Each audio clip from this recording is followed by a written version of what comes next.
어느 날 예수님께서 가버나움이라는 하는 곳에 가셨을 때였어요. 백부장이 예수님을 찾아왔어요. 백부장이 예수님 앞으로 와서는 간절히 부탁했어요. 어떤 부탁이었을까요? 그가 원하는 것은 의외로 자기 자신에 대한 것이 아니라 수많은 하인 중 한 하인에 대한 것이었어요. 예수님, 부디 제 하인 좀 고쳐주십시오. 백부장은 자기 하인 중 한 명이 중풍병으로 몹시 괴로워하며 집에 누워있다라고 예수님께 말씀을 드렸어요.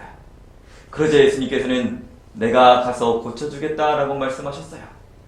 그러나 예수님께서 고쳐주시겠다라는 말씀을 들은 이 백부장의 대답은 사람들과 예수님께 큰 감동이 되었어요.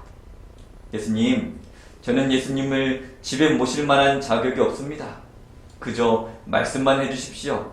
그러면 제 하인이 나을 것입니다.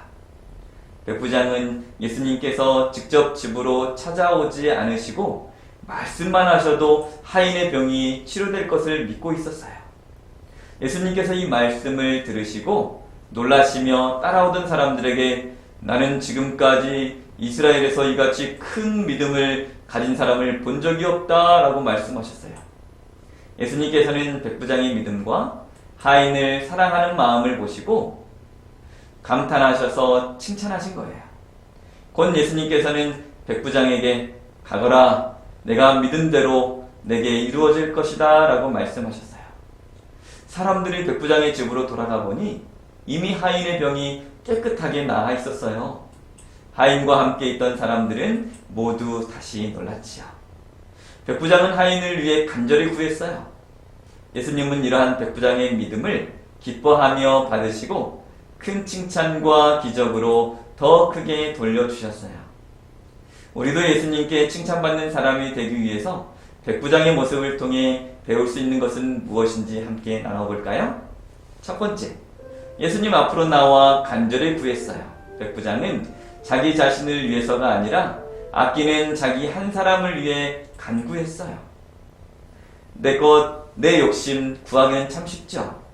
그러나 우리는 조금 더 주변 이웃과 가족과 도움이 필요한 사람들에게도 향할 필요가 있어요.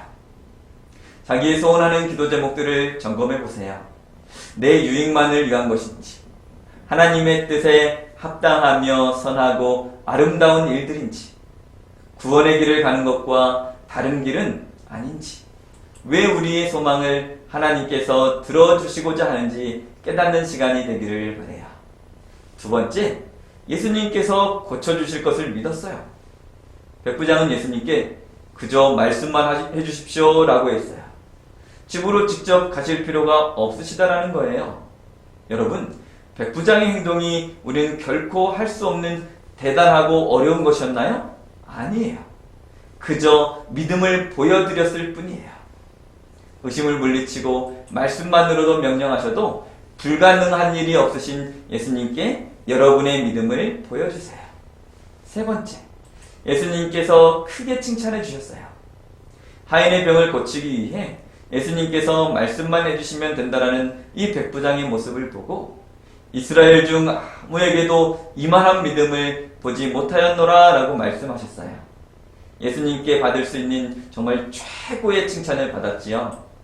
이 시간 보이지 않아도 예수님께서 아직 손을 대지 않으셔도 여러분이 소원했던 그 문제가 해결될 것이라는 믿음을 보일 때 예수님께서 큰 칭찬뿐만 아니라 응답을 체험하는 주인공이 될 수 있음을 아는 여러분과 제가 되기를 간절히 바라요. 기도하겠습니다. 사랑의 주님, 연약하고 작은 저희들을 사랑하여 주시고 인도하여 주시는 애 참으로 감사합니다. 사랑의 주님, 우리가 예수님을 믿음으로 예수님이 주시는 그 구원과 그 축복을 마음껏 경험하는 우리 모두 되게 하여 주시옵소서.